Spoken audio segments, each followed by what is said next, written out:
यिंग्यू चिल्लाई। उसकी आवाज घबराहट से कांप रही थी जब उसने अपनी छोटी बहन की ओर देखा। उसकी आंखें अविश्वास और पीड़ा से भरी हुई थीं। आभामंडल घना, विभत्स और दमनकारी था। उसके पास खड़े होते ही उसे अपनी रीढ़ में सिहरन महसूस हुई, मानो ईश्वरीय राज्य के नियम उसकी उपस्थिति में कांप रहे हों।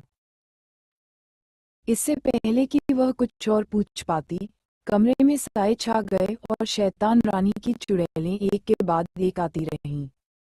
दृश्य पर नजर पड़ते ही उनके चेहरे गंभीर हो गए और उनके दिलों में एक भयानक विचार पनपने लगा। शुई यिंग्यू अपनी छोटी बहन तक पहुंचने ही वाली थी।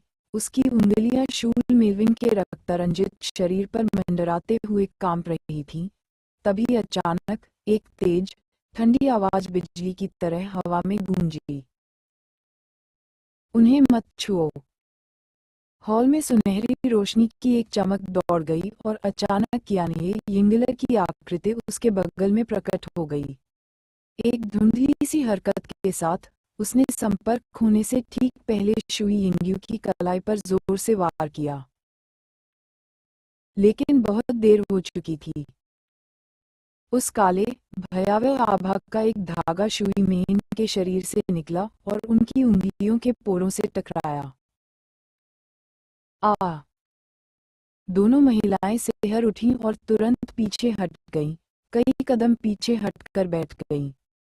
बिना किसी हिचकिचाहट के उन्होंने अपनी गहन ऊर्जा को पूरी शक्ति से प्रवाहित किया। फिर भी रेंगती हुई ठंड, जो इतनी ठंडी थी मानो उनकी आत्मा को काट रही हो, को आखिरकार उनके शरीर से बाहर निकालने में उन्हें कई लंबी सांसें लेनी पड़ीं। शुई यिंग्यू ने अपनी कलाई पकड़ते हुए हौंफते हुए कहा, अभी भी स्पर्श के कारण झुनझुनी हो रही थी। वह क्या था? उसने पूछा। उसकी आवाज कांप रही थी, उसकी आंखें अविश्वास से बड़ी हो गई थीं। मेरे दिव्य गुरु की साधना के बावजूद बस एक छोटा सा अंश ही ऐसा लगा जैसे मेरी आत्मा जम जाएगी। उसकी नजर बिस्तर पर गई और जब उसने अपनी छोटी बहन को देखा तो उसका शरीर अभी भी कांप रहा था। काले खून से लथपथ होंठ दर्द से चुपचाप कांप रहे थे। उसका दिल टूट गया। यदि उस आभा का एक धागा मात्र ऐसा ही महसूस होता है, तो शुई मेन, जो उसमें भी गई थी, जो अपनी आत्मा से संक्रमित हो गई थी, इस समय वह कितनी पीड़ा में थी। शुई यिंग्यू की आंखों में आंसू भर आए। उसके हाथ मुट्ठियों में बंध गए, मानो बेबसी ने उसके दिल को जकड़ लिया हो। लेडी कियानेंग, ये भयानक आभाएं क्या हैं? क्या हुआ? एक चुड़ैल ने कांपती आवाज में पूछा। उसका चेहरा पीला पड़ गया था और वह सामने के दृश्य को घूर रही थी। यहाँ तक कि स्वयं शैतान रानी, उसका स्वामी भी वहां पड़ा था, मुश्किल से हिल पा रहा था, उसी भयानक शक्ति से संक्रमित जो अब शुई मेन को खा रही थी। चारों ओर अन्य चुड़ैलें भय से स्तब्ध थीं। वे जो कुछ देख रही थीं उस पर विश्वास नहीं कर पा रही थीं।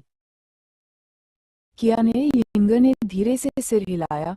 उसके चेहरे पर गंभीर भाव थे। मैं भी पूरी तरह से निश्चित नहीं हूँ। उनकी आवाज, जो आमतौर पर शांत और संयमित होती थी, में भ्रम और बेचैनी का दुर्लभ अंश था। उस दिन जब हम एक बार फिर आदिकालीन अराजकता के किनारे पर पहुंचे, तो पहले तो हमें कुछ भी नहीं मिला, कुछ भी गलत नहीं लगा। उसकी आवाज धीमी हो गई, मानो यादों को जोर से दोहराने से हवा और भी ठंडी हो गई हो। लेकिन जैसे ही हम जाने वाले थे, शक्ति का एक भयानक विस्फोट हुआ। एक ऐसी शक्ति जो समझ से परे थी।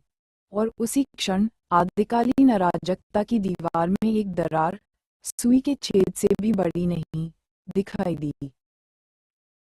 उसने कुछ क्षण के लिए अपनी आंखें बंद कर लीं, क्योंकि स्मृति ने उसे कसकर जकड़ लिया था। और उस दरार से वह आभा निकली।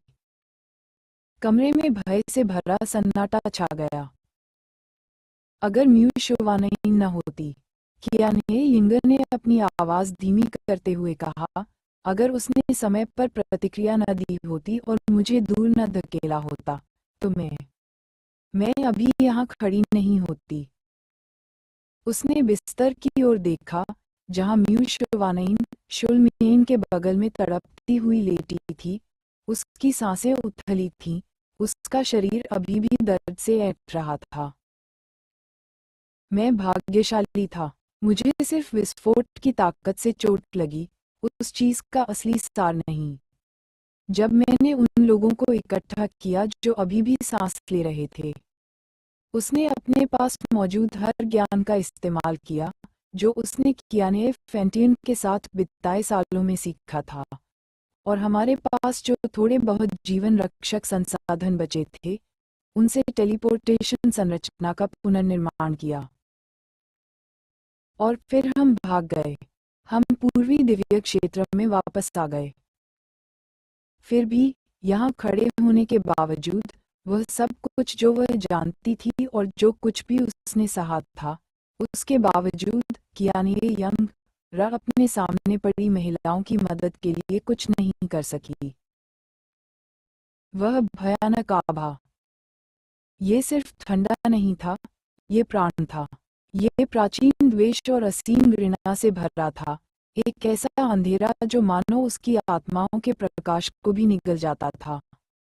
उसके पास होने मात्र से ही उसे ऐसा महसूस होता था जैसे कोई उसके अस्तित्व को ही नोच रहा हो। और इससे भी बुरी बात ये थी कि उसके दिल की गहराई में कहीं, चाहे ये कितना भी बेतुका और असंभव क्यों न लगे, उसने इसे पहचान लिया था। नहीं, वह इस आभा को जानती थी, लेकिन यह असंभव होना चाहिए। इस आभा की स्वामिनी बहुत पहले ही मर चुकी थी। उसे इस बात का यकीन था। पूरी दुनिया ने इसे देखा था, उसके गायब होने को अस्तित्व से गायब होने की आखिरी सांस की तरह महसूस किया था। यानी वह मर चुकी थी, चली गई। लेकिन यह आभा, यह अचूक थी। पहचान से अभी भी कांप रही कियाने यिंगर ने उनके लौटते ही कार्रवाई कर दी थी। उसने इस पूरे ब्रह्मांड में उस एक व्यक्ति को संदेश भेजा जो शायद इस आभा को उससे भी बेहतर जानता हो। कोई ऐसा व्यक्ति जिसके पास वह उत्तर हो जिसकी उन्हें अत्यंत आवश्यकता थी। अब विशाल देवलोक के पार बहते हुए इंद्रधनुषी वस्त्रों में एक अकेली आकृति अनगिनत लोगों के आकाश में ऊंची उठ खड़ी हुई है। उसकी उपस्थिति ने आकाश को झकझोर दिया और नीचे के समुद्रों को हिला दिया। उसके मार्ग में तारे धुंधले पड़ गए, ग्रह कांप उठे, और साधक उसके मार्ग के दबाव से ही भय से घुटनों के बल गिर पड़े। वह रुकी नहीं, उसने विश्राम नहीं किया। उसकी शक्ति उसके चारों ओर एक तूफान की तरह प्रकट हुई, और कहीं हवा में उसकी आभा की गड़गड़ाहट के नीचे एक मंद भूतिया चीख गूंज उठी। भेड़िए की पुकार। वर्ग के लिए ऐप डाउनलोड करें। आप टिप्पणी अनुभाग के अलावा मेरे लेखन अनुभव के बारे में मुझसे बातचीत कर सकते हैं। अंधकार। जल्द ही स्नोसॉन क्षेत्र के ऊपर का आकाश कांप उठा। आसमान से एक भेदती हुई आभा उभरी, जिसने गिरती बर्फ की शांति को भंग कर दिया। बादल श्रद्धा से छट गए और पूरा संसार सांस रोककर बैठ गया। बर्फ और हवा के बीच से चमकते हुए एक दिव्य तारे की तरह उतरते हुए कैजी, जो अब स्वर्गीय भेड़िया तारा देवता सम्राट की उपाधि से पूरी तरह विकसित हो चुकी थी, प्रकट हुई, अंधकार में लिपटी हुई, जिसने बर्फीले तूफान को शांत कर दिया। उसकी उपस्थिति मात्र से बर्फ रुक गई, आकाश भी विस्मय से जम गया। दिव्य आइस फीनिक्स हॉल के बाहर जैसे ही उसकी आकृति दिव्य लालित्य के साथ उतरी, सभी हॉल मास्टर्स घुटनों के बल गिर पड़े। उनके सिर गहरी श्रद्धा से झुक गए, किसी ने भी अपनी आंखें उठाने की हिम्मत नहीं की। म्यू बिंगयुन उनके बीच खड़ी थी, उसके हाथ उसकी छाती पर कसकर बंधे हुए थे। उसका चेहरा चिंता से पीला पड़ गया था, उसकी आंखें लाल हो गई थीं। हालांकि वह कभी इस क्षेत्र की सर्वोच्च सत्ता थी, लेकिन अब उसकी साधना केवल दिव्य संप्रभु क्षेत्र के शिखर पर ही थी, जिसने उसे उस हॉल में जाने से रोक दिया जहां पीड़ित लेटे थे। फिर भी कियाने यंग र के आने के बाद से वह उस जगह से हिली नहीं थी।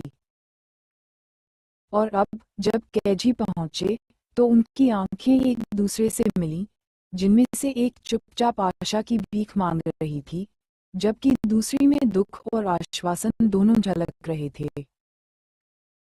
कोई शब्द नहीं बोला गया, किसी शब्द की आवश्यकता नहीं थी। सब कुछ। कोई शब्द नहीं बोला गया, किसी शब्द की आवश्यकता नहीं थी। शून्य। उस साधारण नजर से कैजी को सब कुछ समझ आ गया। बिना किसी हिचकिचाहट के वह मुड़ी और बर्फीले फीनिक्स दिव्य हॉल के दरवाजे से अंदर चली गई और उसके ठंडे पवित्र हॉल में गायब हो गई, जहां त्रासदी घटित हुई थी। क्या हुआ? जैसे ही कैजी ने बर्फ से बने फीनिक्स दिव्य हॉल में कदम रखा, उसकी आवाज तेजी से गूंज उठी, जो तत्परता से भरी हुई थी। लेकिन जैसे ही उसने भीतर की भयावह ऊर्जा को रोकने वाली दीवार को पार किया, उसके शब्द रुक गए। एक अदृश्य शक्ति ने उसे ज्वार की लहर की तरह मारा, जिससे वह रुक गई। उसका शरीर अचानक झटके से रुक गया, उसकी सांसें रुक गईं। वह आभा, वह ठंडा संक्षारक अंधकार जो अथाह घृणा और हत्या के इरादे से भरा था, वह सिर्फ भयावह ही नहीं था, वह जाना पहचाना था। उसकी पुतलियां मानो बिजली से चुभ गई हों, उसका पूरा शरीर बेकाबू होकर कांपने लगा। यह आभा, उसकी आवाज फुसफुसाहट में बदल गई और फिर फट गई। यह नहीं हो सकता। बगल से कियाने यंग र, जो चुपचाप देख रही थी, ने धीमी सांस छोड़ी। तो यह उसकी कल्पना नहीं थी। म्यू शुवानइन, ची वुयाओ और शुई मेन को संक्रमित करने वाली काली ऊर्जा सिर्फ अंधकार शक्ति से भरी नहीं थी, बल्कि शुद्ध, प्राचीन द्वेष और उसकी आभा से बुनी हुई गहन अंधकार ऊर्जा थी। एक ऐसी आभा जिसमें एक अनोखी छाप थी जिसे कैजी कभी पहचान नहीं पाती थी। कियाने यंग एर की सुनहरी आंखें सिकुड़ गईं। ये स्वर्गीय वध सितारा देवता की आभा है, जिसे बहुत पहले ही नष्ट हो जाना चाहिए था। कैजी ईडा बहन, जैस्मीन, स्वर्गीय वध स्टार भगवान। कैसे, कहाँ, कब, कैसे? कैजी की आवाज बिजली की तरह कड़क उठी जब वह कियाने यंग र की ओर मुड़ी। उसकी आंखें बड़ी बड़ी और तूफानी भावनाओं से भरी थीं। यह नफरत नहीं थी, यह गुस्सा नहीं था, यह उलझन हताशा थी, वह जो एक ऐसी हकीकत के धागों को पकड़ने से पैदा होती है जिसे समझना बेहद मुश्किल होता है। उसकी मुट्ठियां भींच गईं, उसका शरीर कांपने लगा, लेकिन वह और करीब नहीं आई। वह बस देखती रही, मानो उसकी आंखें कियाने के मुंह से सीधे उत्तर फाड़ सकें। कियाने यिंग इस विस्फोट से बेपरवाह धीरे से सांस छोड़ी। शांत हो जाओ, छोटे भेड़िए, उसकी आवाज धीमी लेकिन स्थिर थी। मैं तुम्हें सब कुछ बताऊंगी। सन्नाटे, घायल औरतों और चुड़ैलों व तमाशबीनों की तनावग्रस्त भीड़ के सामने कियाने ने सारी घटनाएं सुनानी शुरू की। आदिकालीन अराजकता के किनारे हुए विस्फोट से लेकर वहां तक कि उनकी यात्रा तक, उस छोटी सी, लगभग अदृश्य दरार तक जो उन्होंने खोजी, और उससे होकर बहने वाली जबरदस्त शक्ति तक, और भी बहुत कुछ। तब भी मुझे यकीन करने की हिम्मत नहीं हुई कियाने ने कहा। उसकी आवाज अब धीमी थी, बस थोड़ी कांप रही थी। लेकिन जिस पल उस आभा ने उन्हें छुआ, जिस पल मैंने उसकी आभा महसूस की, मैं हर शब्द कैज़ी के दिल में गहराई तक उतर गया, जब तक कि वह सांस नहीं ले सकी। आदिकालीन अराजकता के बाहर से कैज़ी बुदबुदाई, उसकी आवाज फुसफुसाहट से थोड़ी ही ऊपर थी। उसका शरीर ठंड से नहीं, बल्कि उसके सीने में टकरा रही आशा और आतंक के भार से कांप रहा था। उसकी आत्मा, उसका अस्तित्व कांप उठा। इसका मतलब बहन जिंदा है। उससे जिंदा होना ही होगा, वरना वरना क्या? कियाने यंग एयर की तीखी आवाज हवा में ब्लेड की तरह चीरती हुई उसके शब्दों को काटती हुई आई। तुमने साफ तौर पर उस आभा को महसूस किया था, है ना? वह भयानक, आत्मा को झुलसा देने वाली शक्ति। ये सिर्फ तुम्हारी बहन के सार के साथ मिश्रित नहीं थी, कैज़ी। ये किसी बहुत ऊंची चीज से अभिभूत थी। यह इस दुनिया से नहीं आई थी, ये परे से आई थी, आदिकालीन अराजकता की सीमाओं से परे। कैज़ी लड़खड़ाकर पीछे हटी, मानो उसे चोट लगी हो। उसके होंठ खुल गए, लेकिन कोई शब्द नहीं निकला। ये तो बस एक टुकड़ा था, बस एक टुकड़ा, यिंगर ने जोर देकर कहा। उसकी आवाज में डर और गुस्से का कुछ मिश्रण था। तुम्हें लगता है जैस्मीन में इतनी ताकत है? तुम्हें लगता है तुम्हारी बहन इतनी शक्तिशाली कि वो अंतरिक्ष को मोड़ सकती है, अराजकता की धार को चकनाचूर कर सकती है, और हम जैसे लोगों को भी अपनी आभा के एक निशान से तबाह कर सकती है? हॉल में सन्नाटा छा गया। कैज़ी की उंगलियां सफेद पड़ गईं और उसके हाथ उसकी बगलों में भींच गए। उसका दिल इनकार की चीख निकाल रहा था, लेकिन उसकी समझ लड़खड़ा रही थी। फिर भी उसने पीछे हटते हुए कहा, उसकी आवाज भावनाओं से भरी हुई थी। तो फिर तुम उसकी आभा को कैसे समझाओगे? उसने भीगी हुई आंखों और फटी हुई आवाज में कहा। बताओ, उस अंधेरे में उसकी मौजूदगी क्यों थी? वो ठंडा, कड़वा गुस्सा वो उसका था। मैं इसे वैसे ही जानता हूँ जैसे अपनी सांसों को। यही तो मैं भी जानना चाहती हूँ। कियाने यिंग बुदबुदाई। उसकी नजर दूर तक गई। उसकी भौहें गहरी बेचैनी से सिकुड़ गईं। क्योंकि अगर वो सच में वही थी, तो यही सबसे अच्छा होगा। लेकिन उसकी आवाज लड़खड़ा गई। उसके वाक्य का अंत भय से भरी फुसफुसाहट में बदल गया। अगर यह वह नहीं है। उसके बाद जो सन्नाटा छा गया, वह दमघोंटू था। वहां मौजूद सभी लोगों, चुड़ैलों, शुल यिंगियों और कैज़ी ने अपने दिलों पर एक ही तरह का ठंडा बोझ महसूस किया। यदि वह आभा जैस्मीन की न होती, फिर जो भी उस उपस्थिति का स्वामी था, जिसने क्रोध, घृणा और ठंडे दबाव को सहन किया, ब्रह्मांड से परे की कोई चीज ऐसी चीज नहीं थी जिसे वे समझना भी शुरू कर सकें। वो अस्तित्व जो भी हो। कियाने यिंग की आवाज धीमी हो गई। उसकी सुनहरी आंखें सिकुड़ गईं। अगर यह एक ऐसा प्राणी है जिसका हम सामना करने की आशा नहीं कर सकते। इसके बाद एक लंबी सांस ली गई, ठंडी, भारी और अंतिम। मुझे डर है, उसने अंत में कहा।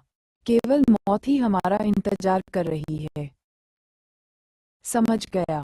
आपकी मूल सामग्री के आधार पर संशोधित संशोधन यहाँ दिया गया है, जिसमें इसे सटीक और भावनात्मक बनाए रखा गया है, बिना उन पात्रों को जोड़े जिन्हें आपने शामिल नहीं किया था। हे हे हे हे हे हे हे हे हे। कमरे में एक कर्कश हंसी गूंज उठी, टेढ़ी मेढ़ी, टूटी फूटी, द्वेष से भरी। सबकी निगाहें स्रोत की ओर मुड़ गईं और वे अकड़ गए। शुई मेन अपने ही काले पड़ चुके खून से लथपथ बिस्तर पर लेटी, उसका शरीर कांप रहा था, उसकी आंखें, जो कभी तारों जैसी साफ और चमकदार थीं, अब एक गहरी, भयावह चमक से ढकी हुई थीं। उसके होठों पर एक ऐसी मुस्कान आ गई जो उसकी अपनी नहीं थी।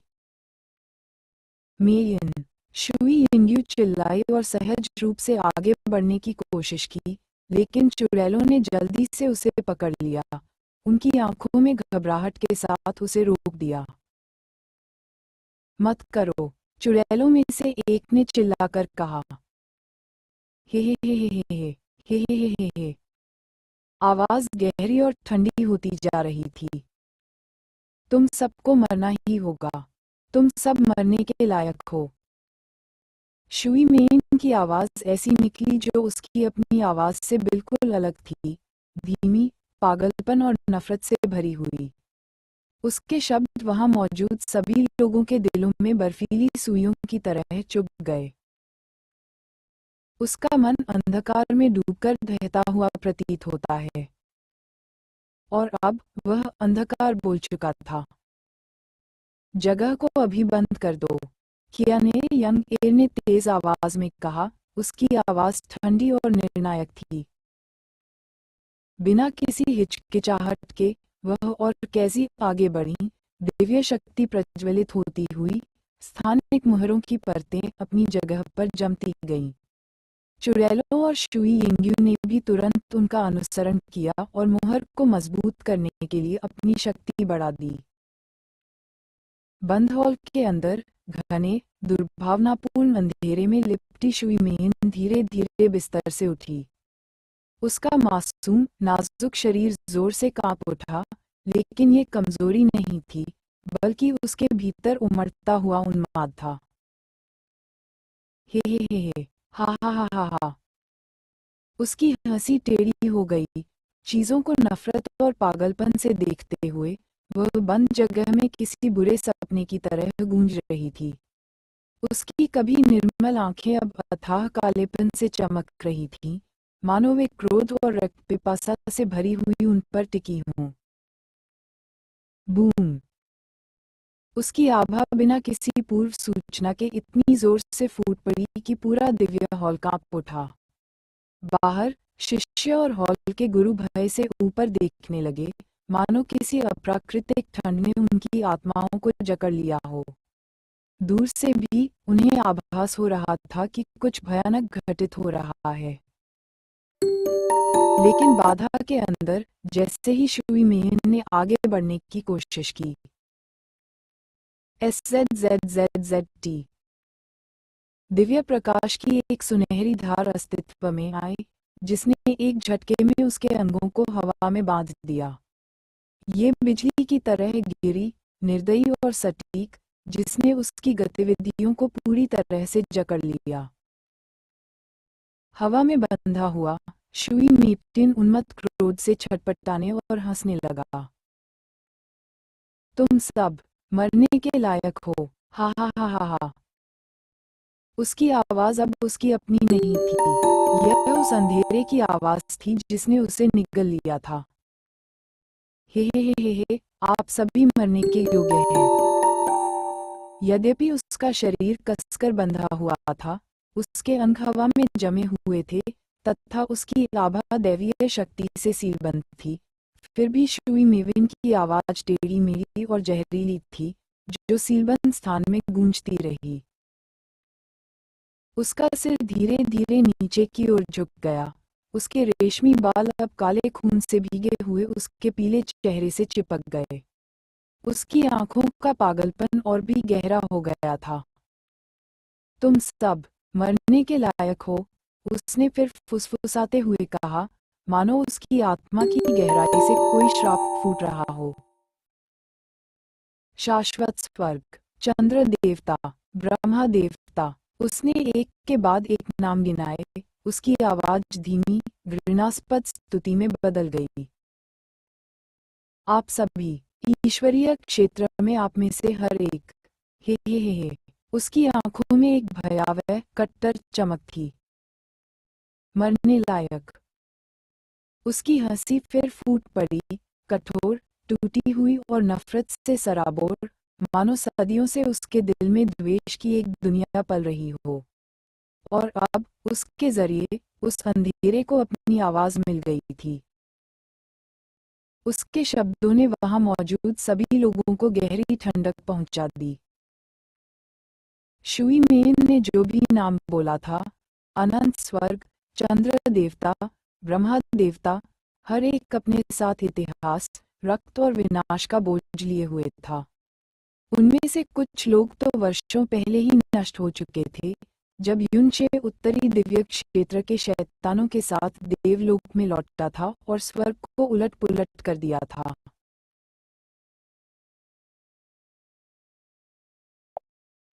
आकाश उल्टा, और उन ब्रह्मा देवताओं के नामों में कोई साधारण नाम नहीं था। वह थी स्वयं कियाने यिंग और उनके लोग। हॉल में एक अजीब घुटन भरा सन्नाटा छा गया। किसी की बोलने की हिम्मत नहीं हुई। किसी को समझ नहीं आ रहा था कि क्या कहे। जैसे ही हवा में तनाव छाया, कैल्जी अचानक ऊपर की ओर तैरने लगी। उसकी इंद्रधनुषी आकृति कसकर बंधी हुई शुई मेन के सामने रुक गई, जो दांत पीसते हुए धीरे से हंस रही थी। उसका शरीर कियाने यिंग के दिव्य ऑरिकल द्वारा हवा में रोका गया था। कैजी की आंखें मेन को स्थिर रखने वाले जटिल दिव्य बंधनों की ओर झिलमिला उठी। ये तकनीक, उसने मन ही मन बुदबुदाया। उसके अंदर एक हल्की सी भावना की लहर दौड़ गई, जैसे ही उसकी नजर कुछ देर के लिए कियाने यिंग की ओर गई। लेकिन अभी समय नहीं था। उसने उस विचार को दबा दिया और ध्यान केंद्रित किया। काजी ने सावधानी से अपना हाथ बढ़ाया और अपनी हथेली शुई मेन की कांपती छाती पर रख दी, उसके हृदय के ठीक ऊपर।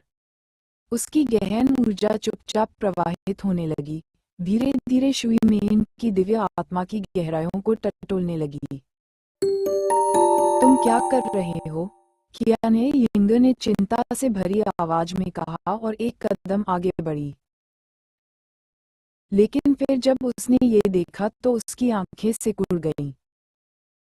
वह काली, विकृत आभा जो कुछ क्षण पहले शुई मेविन के शरीर पर छा रही थी, ये पीछे हट रहा था। नहीं, ये परिवर्तन था। जैसे अमावस्या में ज्वार भाटा खींच जाता है, वैसी ही दुष्ट ऊर्जा शुई मेन के कांपते शरीर से निकलकर कैजी के हाथ में प्रवाहित हुई, धीरे धीरे अपना द्वेषपूर्ण रंग खोकर शुद्ध ऊर्जा की धारा बन गई। फिर वह ऊर्जा कैजी के शरीर में प्रवाहित हुई और निर्बाध रूप से अवशोषित हो गई। कियाने यंग एर की आंखें सदमे से सिकुड़ गईं। क्या तुमने मुझे यहाँ इसलिए नहीं बुलाया क्योंकि तुम्हें पहले से पता था कि मैं ये कर सकती हूँ? कैजी ने हल्की सी मुस्कुराहट के साथ कहा, उसकी तरफ देखे बिना। कियाने यिंग ने नाक से सांस छोड़ते हुए खुद को शांत किया। हम इसके बारे में सुनना और अपनी आंखों से देखना दोनों अलग अलग बातें हैं। कुछ समय पहले युनचे ने उसे स्वर्ग दंड देने वाले शैतान सम्राट से कैजी की भाग्यपूर्ण मुलाकात के बाद आए उसके अजीबोगरीब परिवर्तन के बारे में बताया था। उस समय ये बात उसे भी हैरान कर गई थी। कियाने यिंग, जाहिर है, लगातार विवरण मांगती रही, जब तक कि युनचे ने आखिरकार अपनी गति धीमी नहीं कर दी। उस समय कैजी अपराधबोध और आत्मघृणा में डूबी हुई थी। खुद के प्रति, अपने वंश के प्रति और अपनी कमजोरियों के प्रति उसकी नफरत दम तोड़ रही थी। लेकिन उस मुलाकात के बाद सब बदल गया। स्वर्ग दंड देने वाले शैतान सम्राट ने न केवल उसे अंतर्दृष्टि प्रदान की, बल्कि उसके शरीर का पुनर्निर्माण भी किया। सबसे पहले उसने कैजी के शरीर को रूपांतरित किया, उसे अंधकार की गहन ऊर्जा के साथ पूरी तरह से अनुकूल बनाया, ठीक वैसे ही जैसे युनचे ने अपने बाद आने वाले अन्य लोगों के लिए किया था। लेकिन उससे भी अधिक, बहुत अधिक, उसने कैजी की असली क्षमता को जागृत किया। उसने कैजी को अपने ईश्वर स्रोत की दिव्य शक्ति के साथ पूर्ण आत्मीयता प्रदान की, उसे ऐसे तरीकों से ऊपर उठाया जो युनचे भी नहीं दोहरा सकता था। और अब ये स्पष्ट था। कैजी के अद्वितीय परिवर्तन ने उसे न केवल अंधकार और घृणा का प्रतिरोध करने की अनुमति दी, बल्कि उसे शुद्ध करने की भी। स्वर्गीय भेड़िया तारा देवता की शक्ति अपने मूल में घृणा से उत्पन्न एक दिव्य शक्ति थी, एक ऐसी ईश्वरीय शक्ति जो शांति या संतुलन से नहीं, बल्कि कच्ची प्रचंड भावनाओं से प्रेरित थी। केवल वे ही जो गहरी अडिग घृणा को आश्रय देते थे, उसे अपने चरम पर पहुंचा सकते थे। लेकिन ऐसा रास्ता अपनाने के लिए कीमत चुकानी पड़ी। जितना अधिक कोई घृणा में डूबता है, उतना ही अधिक वह घृणा आपको पोषित करती है, आपकी आत्मा को विकृत करती है, आपके मन को कुतरती है, जब तक कि आप शक्ति के स्वामी नहीं रह जाते, बल्कि उसके गुलाम बन जाते हैं। स्वर्ग दंड देने वाले शैतान सम्राट इस सच्चाई को किसी से भी बेहतर जानते थे, और युनचे के साथ अपनी बेटियों के प्रति निस्वार्थ प्रेम के कारण वह उन्हें कभी भी असुरक्षित नहीं छोड़ते थे। और इसलिए युनचे के दिल के सबसे करीब रहने वाली और शैतान सम्राट की सुरक्षा कवच में से एक, कैजी को शैतान सम्राट ने एक अनमोल और अनोखा उपहार दिया। घृणा को स्वयं परिवर्तित करने की क्षमता। अब घृणा उसे निगल नहीं सकेगी।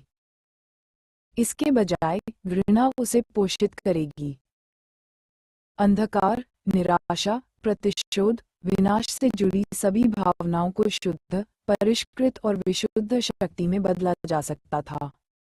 यह एक ऐसा चमत्कार था जो न केवल कैजी को बचाने के लिए, बल्कि युनचे की रक्षा के लिए भी बनाया गया था। अब जब वह बंधी हुई और लिखी हुई शुई मेन के सामने खड़ी थी, उस भ्रष्ट सार को अपने अंदर समाहित कर रही थी, कैजी ने धीरे से फुसफुसाया, उसकी आवाज में विस्मय और भार था। यह नफरत, ये बहुत शक्तिशाली है। और ये तो बस एक छोटा सा कण था, शुई मेन को संक्रमित करने वाली लहरों का एक अकेला, दूषित धागा। नफरत का एक टुकड़ा जो आदिकालीन अराजकता के किनारे सुई के छेद से भी बड़ी दरार से फिसल गया था।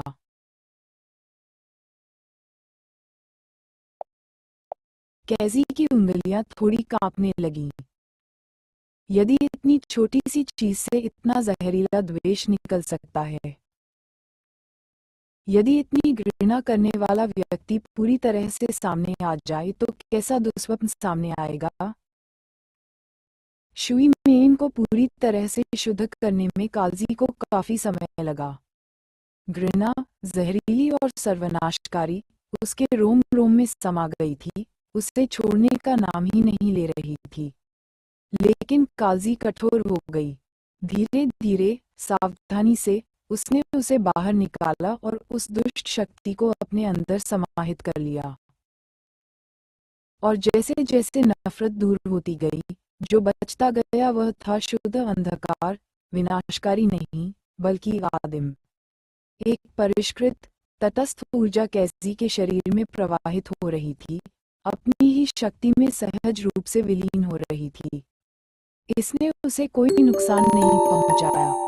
इसने उसकी साधना को संतुलित किया, उसकी आत्मा को स्थिर किया, उसके मूल को मजबूत किया।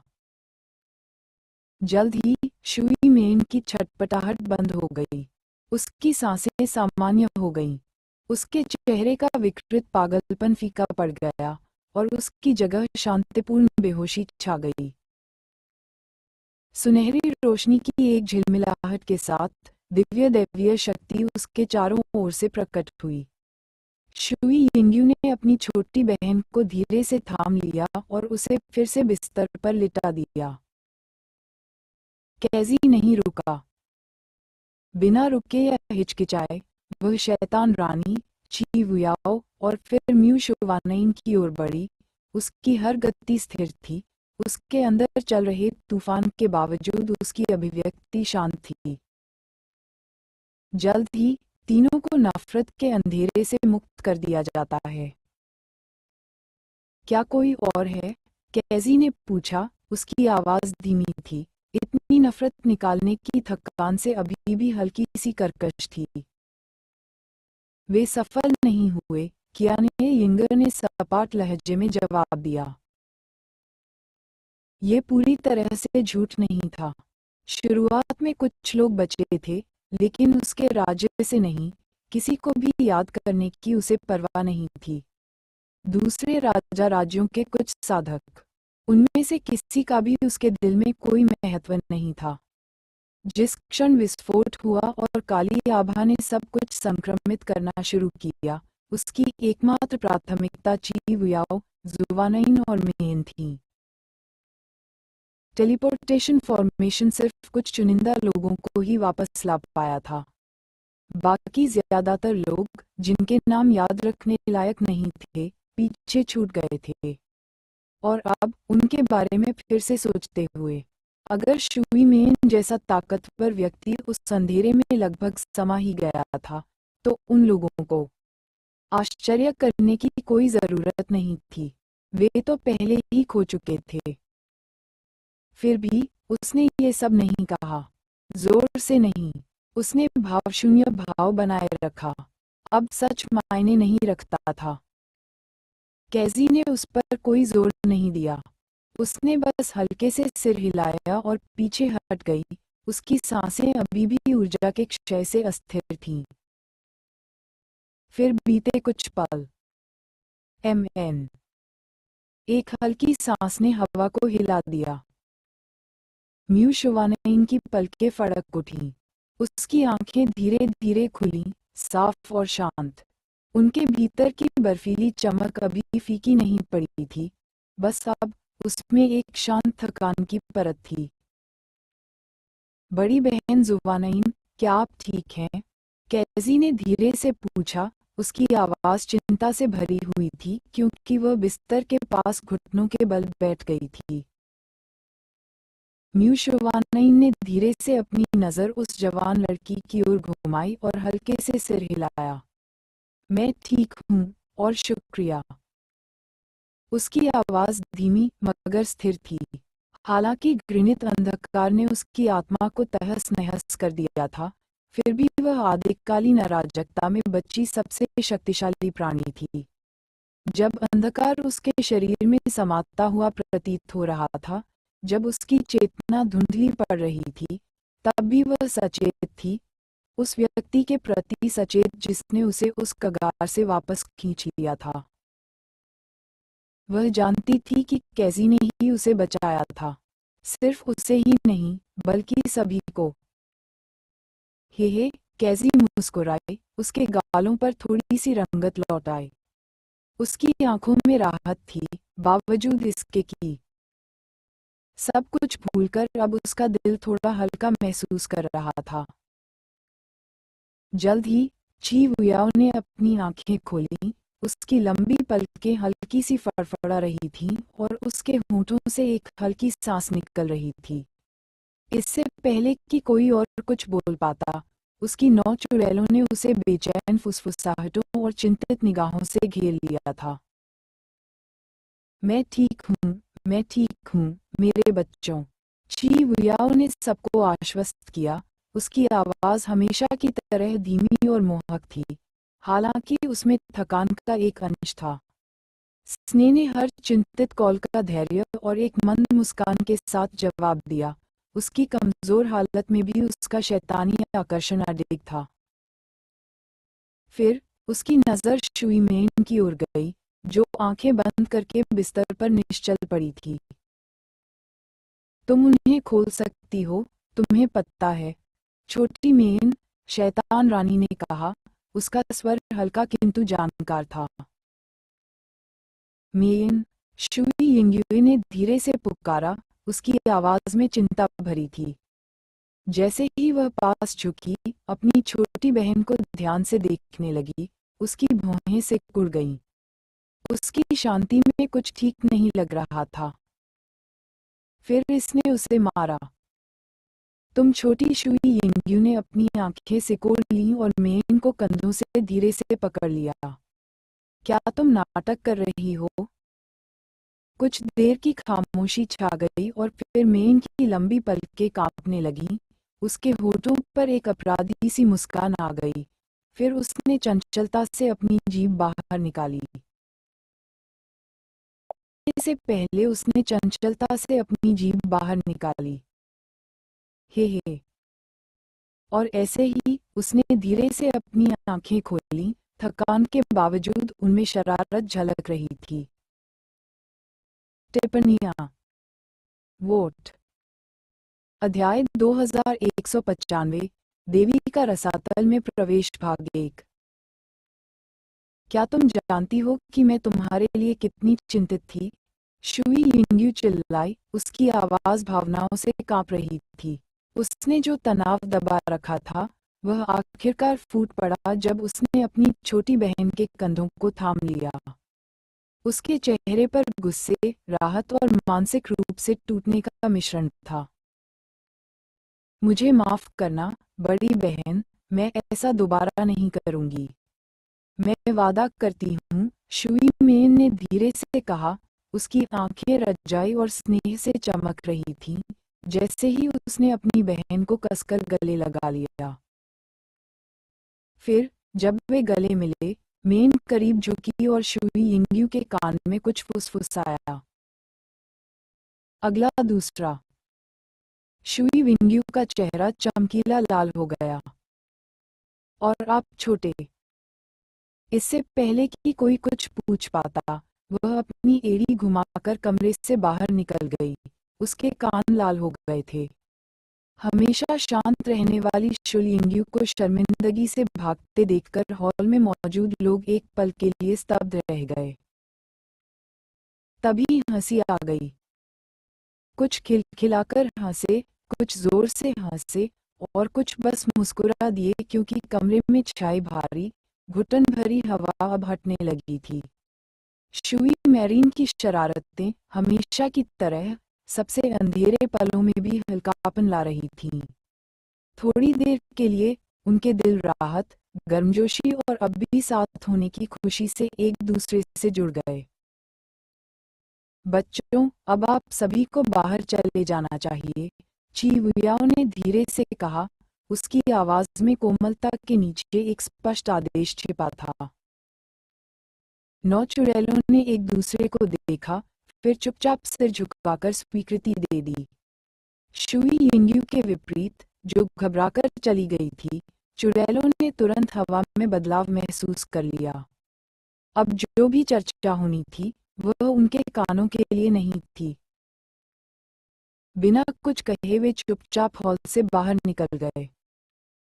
जैसे ही वे बाहर निकले, वे यूं ही नहीं चले गए। एक एक करके वे आसपास के क्षेत्र में फैल गए और दिव्य हॉल को अलग थलग करने के लिए शक्तिशाली अवरोध खड़े कर दिए। फिर वे आकाश में उड़ गए और अलग अलग दिशाओं में उड़ गए, चुपचाप पहरेदारों की तरह खड़े होकर, किसी भी घुसपैठ से राज्य की रक्षा करते हुए। अंदर जैसे ही कदमों की आखिरी गूंज धीमी हुई और हॉल एक बार फिर शांत हो गया, पहले का हल्कापन गायब हो गया। हवा, हालांकि शांत और मौन थी, अचानक भारी लगने लगी। एक तनाव फिर से लौट आया, अकथित पर गहराई से महसूस किया गया। वहां मौजूद हर कोई जानता था कि आगे जो होने वाला है, उसे कहना या सुनना आसान नहीं होगा। छोटी मेलिन, ची वुएसो की आवाज शांत लेकिन चिंता से भरी थी। पहले तुमने जानबूझकर उस घृणित आभा को अपनी स्टेनलेस दिव्य आत्मा पर आक्रमण करने दिया। क्या बाद में कोई समस्या होगी? उसका प्रश्न शांत जल में पड़े पत्थर की तरह गिर गया और वहां उपस्थित सभी लोगों के हृदय में खामोश लहरें दौड़ गईं। यहाँ तक कि कैजी, जिसने अभी अभी शुई मेन के आभामंडल को शुद्ध करने में अपनी शक्ति झोंकी थी, ने भी एहसास से आंखें चौड़ी कर लीं। कोई बात नहीं, बड़ी बहन गुयाओ, शुई मेन ने धीरे से उत्तर दिया। उसकी आवाज धीमी लेकिन स्थिर थी। कोई समस्या नहीं होगी। अब वह सीधी बैठ गई। हाल ही में हुई यातना के बावजूद उसके चेहरे पर उदासी छा गई। मेरी आत्मा पहले भी इतनी मजबूत थी कि दिव्य गुरु लोक के शिखर पर बैठे लोगों से मुकाबला कर सकती थी। वह घृणित आभा मंडल, हालांकि भयावह था, बस एक छोटा सा कण था। जब तक मैं उसे इजाजत न दूं, वह मुझे सचमुच नुकसान नहीं पहुंचा सकती थी। वह रुकी, फिर हल्की सी मुस्कान के साथ बोली, और मैंने किया भी। किया ने यिंगर की सुनहरी आंखें उन शब्दों को समझते हुए सिकुड़ गईं। तो वो पागलपन, वो भयानक बदलाव जो उन्होंने देखा था, वो मेन पर छाए आभामंडल की वजह से नहीं था। यह मेन की पसंद थी। आपने आपने इसे विश्लेषण के लिए अंदर आने दिया, उसने धीमी आवाज में समझ के साथ कहा। मेन ने धीरे से सिर हिलाया, अब उसका चेहरा और भी गंभीर हो गया था। फोक्स, अगर हमारी दुनिया में ऐसा कुछ आ रहा है, तो किसी को तो इसे समझना ही होगा। मैंने सोचा, मुझसे बेहतर कौन हो सकता है? तो किया ने यंग एयर थोड़ा झुकी, उसकी नजर ब्लेड की तरह तेज थी। तुम्हें क्या पता चला? जल्द ही कमरे में मौजूद सभी लोगों ने अपनी शामें शुई मेन की ओर मोड़ लीं।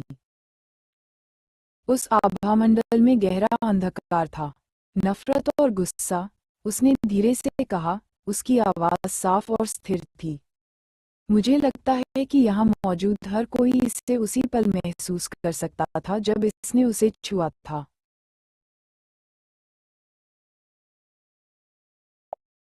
मेरा मानना है कि यहाँ मौजूद हर व्यक्ति इसे उसी क्षण महसूस कर सकता था जब यह उसे छू गया। अन्य लोगों ने सहमति में चुपचाप सिर हिलाया, उनके भाव गंभीर थे। लेकिन बस इतना ही नहीं था, शुई मेन ने गंभीरता से अपनी आवाज बढ़ाते हुए कहा, इन सब के नीचे और भी बहुत कुछ था। दर्द, दुख, शोक, यहाँ तक कि पछतावा भी। सब कुछ एक साथ गुंथकर सतह के नीचे दबा हुआ था। यह अंधेरा सिर्फ नफरत से पैदा नहीं हुआ था। यह एक ऐसी निराशा थी जो हर चीज को तब तक खा जाती है जब तक कि बस एक ही चीज न रह जाए। उसकी आंखें अब चंचल नहीं रहीं, बल्कि एक ठंडी स्पष्टता से चमक रही थीं। शुद्ध हत्या का इरादा, इतना गहरा और विनाशकारी, ये तर्क को मिटा देता है, विवेक को निगल जाता है।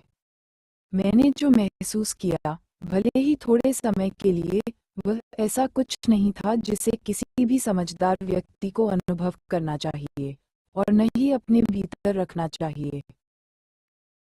उसके शब्दों के बाद एक भारी सन्नाटा छा गया, जो हवा में पहाड़ की तरह भारी हो गया। शुई मेन ने आगे कहा, इसे अपनी आत्मा को छूने देकर मैं उस इरादे की झलक पा सकी। और जैसा कि आप सभी ने पहले सुना, उस आभा का स्वामी हमारे ईश्वरीय क्षेत्र में सब कुछ नष्ट कर देना चाहता है। वह रुकी, फिर निश्चिंतता से बोली, और कुछ भी नहीं। यह विशेष रूप से उन लोगों और संप्रदायों को लक्षित करता है जिनका मैंने पहले नाम लिया था, अनंत स्वर्ग, चंद्र देवता, ब्रह्मा राजा। ये किसी भी चीज से ज्यादा उन्हें मिटाना चाहता है। कमरे में हर चेहरा सख्त हो गया। किया ने विंगर की सुनहरी भौहें सिकुड़ गईं, उसका हाथ धीरे धीरे मुट्ठी में सिमट गया। उसने इसे देखा था, उसने इसे महसूस किया था। जब आभा ने ब्रह्म देवताओं की बात की तो जो घृणा उत्पन्न हुई, वह कोई भ्रम नहीं था।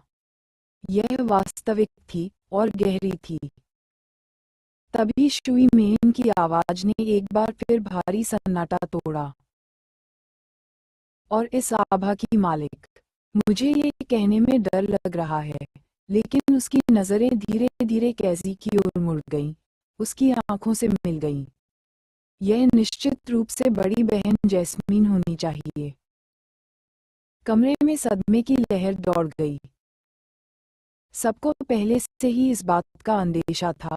अंधेरे में परिचितता की फुसफुसाहट, स्वर्गीय वध सितारा देवता की शक्ति का धुंधला सा निशान। लेकिन अब शुई मेन की अपनी निर्मल दिव्य आत्मा की स्पष्टता से इसकी पुष्टि सुनकर अब संदेह की कोई गुंजाइश नहीं थी। और फिर भी उस निश्चय के साथ भ्रम, अविश्वास और तीव्र पीड़ा भी आई जो उनके हृदय की गहराई में बस गई। ये सारी भावनाएं सब एक ही चीज से उपजी हैं, शुई मेन ने धीरे से कहा। ये लालसा है, बड़े भाई यून के लिए एक शाश्वत, अंतहीन लालसा। लेकिन क्योंकि वो लालसा पूरी नहीं हो सकी, वो विकृत हो गई। अब उसकी आवाज कांप रही थी और उसकी ताकत के बावजूद सच्चाई का भार उसे गहराई से हिला रहा था। ये दर्द में बदल गया, असहनीय दर्द में, फिर पछतावा, फिर नफरत, और उस नफरत से गुस्सा। हत्या की ऐसी मंशा पैदा हुई जो सब कुछ निगल सकती थी। वह रुक गई, उसका चेहरा धुंधला हो गया। मुझे नहीं पता कि उस दिन आदिम अराजकता से बाहर निकाले जाने के बाद एल्डर सिस्टर जैस्मीन के साथ वास्तव में क्या हुआ था, लेकिन कुछ तो हुआ था। और अब वह फिर से हमारी दुनिया में लौटने का रास्ता तलाश रही है। बड़ी बहन, कैजी का शरीर कांप उठा। उसकी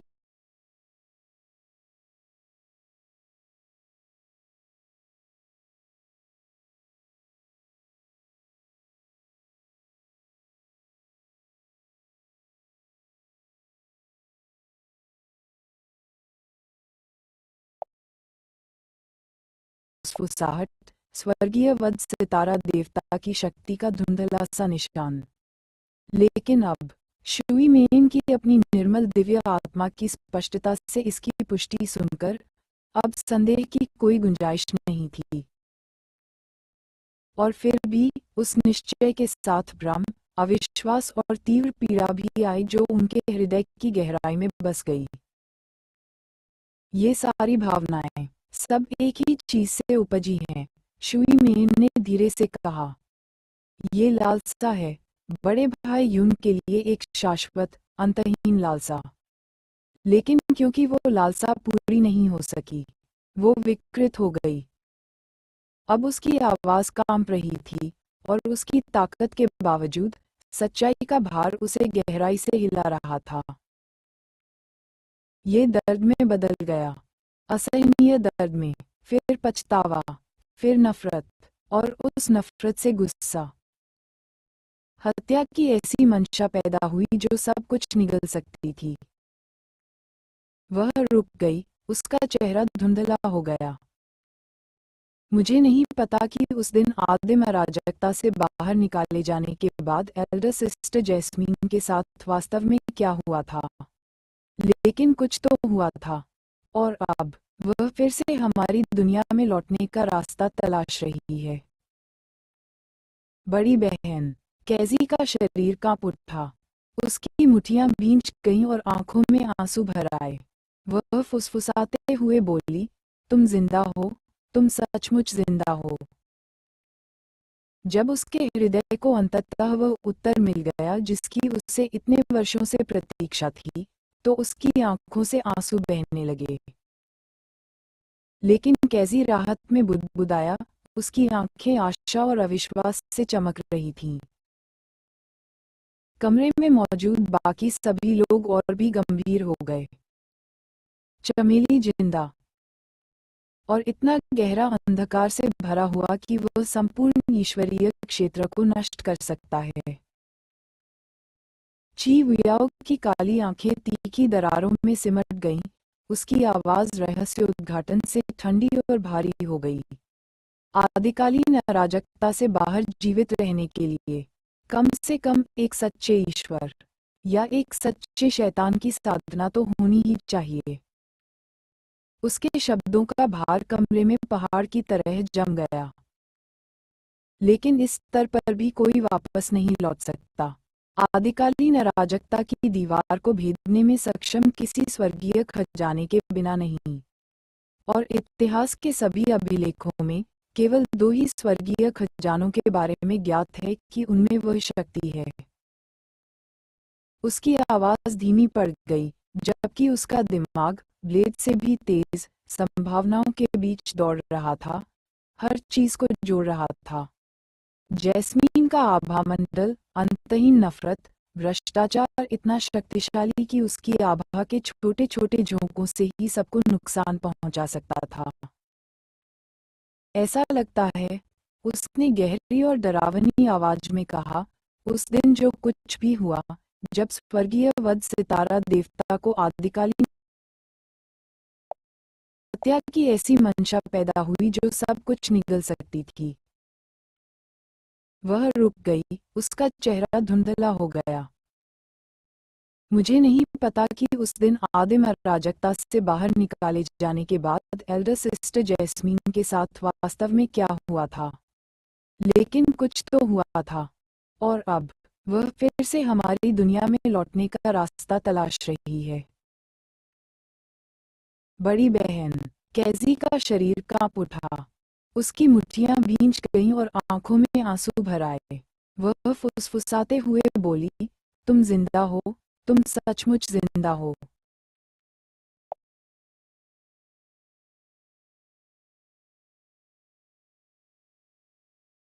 वर्षों से प्रतीक्षा थी, तो उसकी आंखों से आंसू बहने लगे। लेकिन कैसी राहत में बुदबुदाया, उसकी आंखें आशा और अविश्वास से चमक रही थीं। कमरे में मौजूद बाकी सभी लोग और भी गंभीर हो गए। चमेली जिंदा, और इतना गहरा अंधकार से भरा हुआ कि वह संपूर्ण ईश्वरीय क्षेत्र को नष्ट कर सकता है। ची वियाओ की काली आंखें तीखी दरारों में सिमट गईं, उसकी आवाज रहस्य उद्घाटन से ठंडी और भारी हो गई। आदिकालीन अराजकता से बाहर जीवित रहने के लिए कम से कम एक सच्चे ईश्वर या एक सच्चे शैतान की साधना तो होनी ही चाहिए। उसके शब्दों का भार कमरे में पहाड़ की तरह जम गया। लेकिन इस स्तर पर भी कोई वापस नहीं लौट सकता।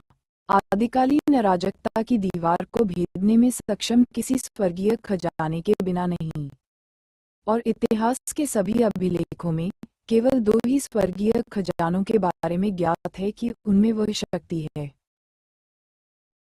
उसकी आवाज धीमी पड़ गई, जबकि उसका दिमाग ब्लेड से भी तेज संभावनाओं के बीच दौड़ रहा था, हर चीज को जोड़ रहा था।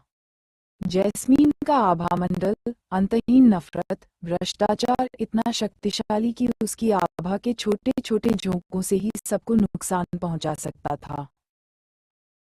ऐसा लगता है, उसने गहरी और डरावनी आवाज में कहा, उस दिन जो कुछ भी हुआ, जब स्वर्गीय वध सितारा देवता को आदिकालीन अराजकता से बाहर निकाल दिया गया था, दुष्ट शिशु की शक्ति ने न केवल उसकी रक्षा की, उसकी उंगलियां कसकर मुड़ गईं।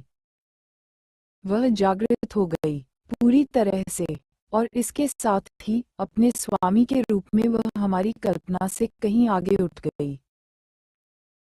कमरे में एक घुटन भरा सन्नाटा छा गया। कुछ लोगों के लिए ये शब्द किसी अंतिम संस्कार की घंटी की आवाज जैसे थे, और कुछ के लिए मानो नियति की ओर से कोई चेतावनी हो। क्या ये अच्छी बात नहीं है? कैजी ने धीरे से, लगभग फुसफुसाते हुए कहा, मानो इसे जोर से कहने से। अच्छी बात नहीं है, कैजी ने धीरे से, लगभग फुसफुसाते हुए कहा, मानो जोर से कहने से उसके दिल से चिपकी नाजुक उम्मीद टूट जाएगी। उसके हाथ उसके बगल में हल्के से कांप रहे थे। बड़ी बहन, वो जिंदा है, वो जिंदा है।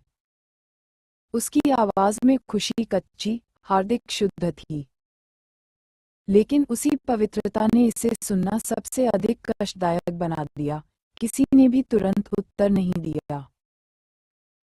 आखिरकार कियाने यिंग बोली, उसकी सुनहरी आंखें भारी और गंभीर थीं। अगर स्वर्गीय वध सितारा देवता ने साधना प्राप्त कर ली होती, हाँ, तो यह जश्न मनाने लायक बात होती। एक गहरी और तीखी खामोशी छा गई। लेकिन मुझे डर है, उसने आगे कहा। उसकी आभा की एक झलक से हमें जो भारी घृणा महसूस हुई, वह व्यक्ति, वह स्वर्गीय वध सितारा देवता नहीं रहा जिसे हम जानते थे। उसकी आवाज ठंडी नहीं थी, लेकिन वह बहुत ईमानदार थी। जैसे ही शब्द उसके मन में उतरे, कैसी की आंखें थोड़ी चौड़ी हो गईं, उसके होंठ खुल गए लेकिन कोई शब्द नहीं निकला। वह जीवित है, शिववाओ ने धीरे से कहा। उसकी गहरी आंखें सिकुड़ गईं, लेकिन वह जैस्मीन जो युनचे से प्यार करती थी, वह जैस्मीन जिसे हम कभी जानते थे, वह शायद अब जा चुकी है। और उसकी जगह कुछ और अब शून्य में से मुझे देख रहा था। एबिस क्षेत्र, युनचे को अंतहीन कोहरे सागर में देखे जाने से कुछ दिन पहले। माँ, ये मेरे गुरु हैं। गुरु चेन। जियान जियान की आवाज धीमी थी जब वह उस बूढ़े व्यक्ति को आगे ले जा रहा था। उसके स्वर में गर्मजोशी और श्रद्धा का एक दुर्लभ मिश्रण था। हालांकि चोटों के कारण उसका शरीर अभी भी कमजोर था, उसके कदम स्थिर थे। ये क्षण उसके लिए स्पष्ट रूप से कुछ मायने रखता था। उनके सामने एक महिला खड़ी थी जो लगभग 30 साल की लग रही थी। उसके चेहरे पर एक शांत शालीनता झलक रही थी। उसकी आंखों के कोनों की कोमल रेखाओं में वर्षों की कठिनाइयां साफ दिखाई दे रही थीं, लेकिन उसका संयम बरकरार था। जैसे ही उसके बेटे ने उस बुजुर्ग महिला का परिचय कराया, वह थोड़ी देर रुकी और फिर आगे बढ़कर एक सुंदर धनुष की मुद्रा में झुक गई। आपसे मिलकर अच्छा लगा, मास्टर चेन, उसने शांत और स्पष्ट स्वर में कहा। मैंने इतने सालों में जियांग एव से आपके बारे में बहुत कुछ सुना है। शुक्रिया, मेरे बेटे के लिए आपने जो कुछ भी किया है, उसके लिए। उसके शब्दों में सच्ची कृतज्ञता थी, लेकिन उसकी आंखों के पीछे दर्द की एक झलक थी, एक अनकहा दर्द, उस अतीत के जिक्र का जिसमें वह शामिल नहीं हो पाई थी। मास्टर चेन ने एक पल के लिए चुपचाप उसकी तरफ देखा और फिर जवाब में सिर हिलाया। उनकी नज़र स्थिर और सम्मानपूर्ण थी। लड़का हमेशा से मेहनती और दयालु रहा है। अगर कुछ हो तो मुझे ऐसे बच्चे को पालने के लिए तुम्हारा शुक्रिया अदा करना चाहिए। हालांकि यह उनकी पहली मुलाकात थी, लेकिन जो कुछ भी हुआ था, न सिर्फ डियान शियांग के साथ, बल्कि उनके परिवार के साथ, उसका बोझ उनके बीच एक पर्दे की तरह लटका हुआ था जिसे दोनों ने पूरी तरह स्वीकार नहीं किया। फिर भी उस संक्षिप्त बातचीत में मालिक और मां के बीच समझ का एक धागा चुपचाप गुजर गया। वे कुछ ही दिन पहले उसके छोटे से गृहनगर में पहुंचे थे। शहर शांत था, किलिन रसातल की सीमा के पास, दिव्य साम्राज्यों की भव्यता और अराजकता से अछूता। ये सादा, अलंकृत और शांत था। जितने वर्षों तक डियान जियांग ने मास्टर चेन के अधीन अध्ययन किया था, उस दौरान वह बुजुर्ग कभी उनके साथ यहाँ नहीं आए थे। शायद अपने शिष्य की निजता का सम्मान करते हुए, या शायद इसलिए कि अब तक इसकी जरूरत ही नहीं पड़ी थी। अब डियान जियांग अपंग हो चुका है, उसका भविष्य अंधकार में हो चुका है, और असीम दिव्य साम्राज्य की दीवारें चुपचाप उसके पीछे बंद हो रही हैं। ये शहर, यह विनम्र घर, यही सब उसके पास बचा था। मास्टर चेन ने युवा राजकुमार को एक सौम्य नजर से देखा और फिर मुंह मोड़ लिया। मैं आपकी मीटिंग में खलल नहीं डालूंगा, बूढ़े ने कहा। पास में ही एक शांत जगह है जहां मैं अभी आराम करूंगा। अगर आपको मेरी जरूरत हो तो बस अपनी आवाज लगा देना, फिर वहां होगा। डियान जियांग ने उसे रोकने के लिए कई बार मनाने की कोशिश की, उसकी आवाज में सम्मान और गहरी चिंता साफ झलक रही थी, लेकिन मास्टर चेन हर बार बस मुस्कुराकर अपना सिर हिला देते थे। अंत में राजकुमार कृतज्ञता में बस झुककर अपने गुरु को दूर जाते हुए देख सका। पीछे मुड़कर डियान जियांग ने एक सांस ली और अपनी मां के घर में कदम रखा। जैसे ही उसने दहलीज पार की, एक अजीब सी शांति छा गई।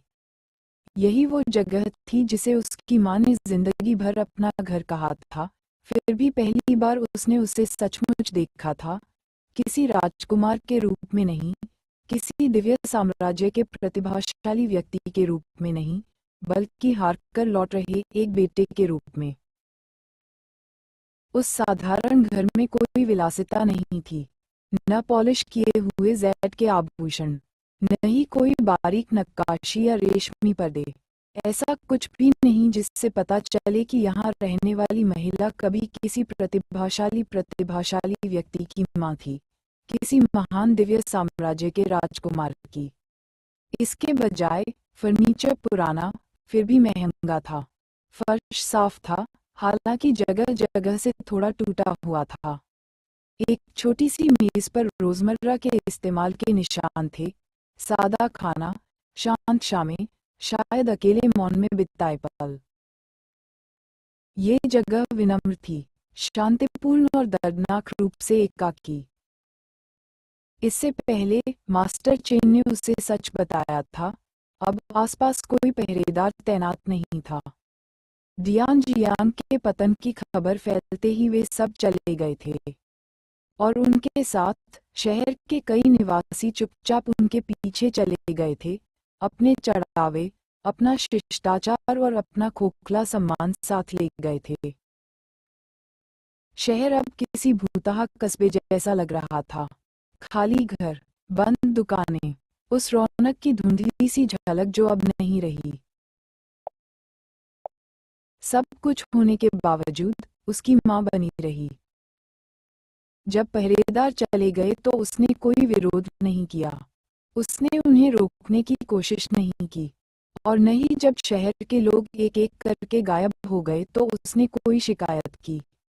वह बस ऐसे जीती रही जैसे कुछ बदला ही न हो, पानी भरती रही, अपने घर की चौखट पर झाड़ू लगाती रही, अपने छोटे से बगीचे की देखभाल करती रही, जहां धूल से भरी हवा में मुश्किल से कुछ उगता था।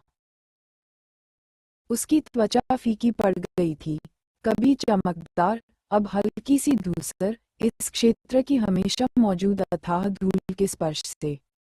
ऐसा नहीं लग रहा था कि यह उसके शरीर पर आक्रमण कर रही है, लेकिन फिर भी इसने उसकी सुंदरता को कलंकित कर दिया था। फिर भी उसे कोई फर्क नहीं पड़ रहा था। उसके लिए दिखावे का कोई मतलब नहीं था। उपाधियां, शक्ति, कुलीनों और बड़ों का सम्मान, इनमें से कुछ भी मायने नहीं रखता था, क्योंकि आखिरकार वह सिर्फ एक मां थी।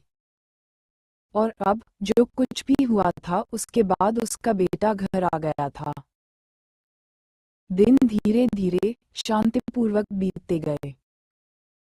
माँ और बेटे ने सादा भोजन करते हुए लंबी लंबी बातें की, दर्द से मिली हंसी और पुरानी यादें जो उनकी आंखों में आंसू ला देती थीं। डियान जियांग ने अतीत के बारे में, उस तूफान के बारे में जिसने उसका सब कुछ छीन लिया था, और उस विकृत नियति के बारे में बताया जिसने उसके कभी असीम रास्ते को चकनाचूर कर दिया था। लेकिन सबसे बढ़कर उसने अपने संकल्प के बारे में बात की। अब दिव्य साम्राज्य में रहने का कोई मतलब नहीं है, उसने खिड़की से आती रोशनी में धूसर धूल को देखते हुए धीरे से कहा था। वह दुनिया अब मेरी नहीं रही, जिस भविष्य का मैंने कभी सपना देखा था, वह सब खत्म हो गया है। वह रुका, फिर मुस्कुराया, उसकी मुस्कान वर्षों में उसकी किसी भी मुस्कान से अधिक वास्तविक थी। लेकिन यहाँ तुम मेरे पास हो, और मेरे लिए यही काफी है। उसकी माँ ने तुरंत जवाब नहीं दिया। उनके हाथ फटे कपड़े के एक टुकड़े में धागा बुनने में व्यस्त थे। फिर भी उनकी खामोशी गर्मजोशी से भरी थी और उनकी मुस्कान शब्दों से कहीं ज्यादा कह रही थी। और इस तरह दिन आसान होते गए। अब वह राजकुमार नहीं रहा, नहीं असीम दिव्य साम्राज्य द्वारा पूजित कोई प्रतिभाशाली व्यक्ति। दियान शियांग बस एक युवा बन गया जो अपनी माँ की मदद करता था, पानी भरता था, आंगन झाड़ता था, जड़ी बूटियों के गट्ठर ढोता था और अपनी अल्प फसलों की देखभाल करता था। दिव्य साम्राज्य के प्रभाव से दूर इस शांत शहर में कोई नहीं जानता था कि वह कौन था। यहाँ के लोगों के लिए वह बस शियांग था, एक ऐसा पुत्र जो अपनी जड़ों की ओर लौट आया था। यह एक शांतिपूर्ण जीवन था, जो शांत दिनचर्या और वास्तविक स्नेह पर आधारित था, जो सत्ता, संघर्ष और अपेक्षाओं से बहुत दूर था, जो कभी उनके हर कदम पर बोझ थे। लेकिन रसातल में शांति कभी भी स्थायी नहीं थी। एक सुबह जब दियान जियांग सूखी लकड़ियों का गट्ठर लेकर पास के जंगल से लौट रहा था, तो उसने देखा कि शहर के चौराहे पर लोगों का एक समूह जमा है। उनकी आवाजें ऊंची थीं, घबराहट से नहीं, बल्कि विस्मय से। कोई खबर लेकर आया है। और कुछ ही पलों में पूरा शहर उससे गूंज उठा। वह रुक गया, उसका दिल शांत हो गया। क्या आपने सुना? दिव्य पुत्र मेन जियान्युआन को अंतहीन कोहरे के समुद्र में देखा गया। क्या वह जो वर्षों पहले शुद्ध भूमि से ले जाया गया था? हाँ, बिल्कुल वही। देवता एक बचाव अभियान बना रहे हैं। वे कहते हैं कि प्रभु उच्च पुजारी स्वयं जा रहे हैं। वे कहते हैं कि पूरा रसातल इस पर हिल रहा है। ये शब्द दियान जियांग के सीने में बिजली की तरह गड़गड़ाए। जल्द ही वह घर लौट आया। माँ, मैं। दियान जियांग हिचकिचाया। उसकी आवाज अनिश्चितता से धीमी थी क्योंकि वह दरवाजे पर खड़ा था, देख रहा था। दूर का आकाश रसातल के सदैव विद्यमान धूसर रंग से रंगा हुआ है। वह और कुछ कहना चाहता था, अपने दिल की बेचैनी को समझाना चाहता था। मेन जियान्युआन के फिर से प्रकट होने की खबर।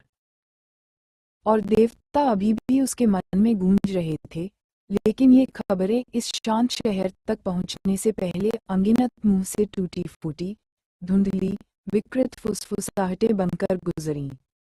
मुझे और चाहिए था, और सच्चाई, और जवाब, और कुछ और। एक मंद, अकथनीय खिंचाव जो हर बार दिव्य साम्राज्य या देवताओं का जिक्र होते ही उमड़ पड़ता था। मैं पास के किसी बड़े शहर में जाना चाहता हूँ, बस कुछ दिनों के लिए। वह अपनी माँ की ओर मुड़ा, उनके चेहरे पर चिंता या नाखुशी ढूंढ रहा था। अपनी साधना से मैं सुरक्षित रहूंगा, वादा करता हूँ। उसकी माँ मुस्कुरा रही थी, सौम्य और अविचल, जबकि उसकी उंगलियां कड़ाई में रुकी हुई थीं। जाओ, जियांग र, उसने धीरे से कहा। अगर तुम्हारा दिल बेचैन है, तो उड़ना ही है। माँ,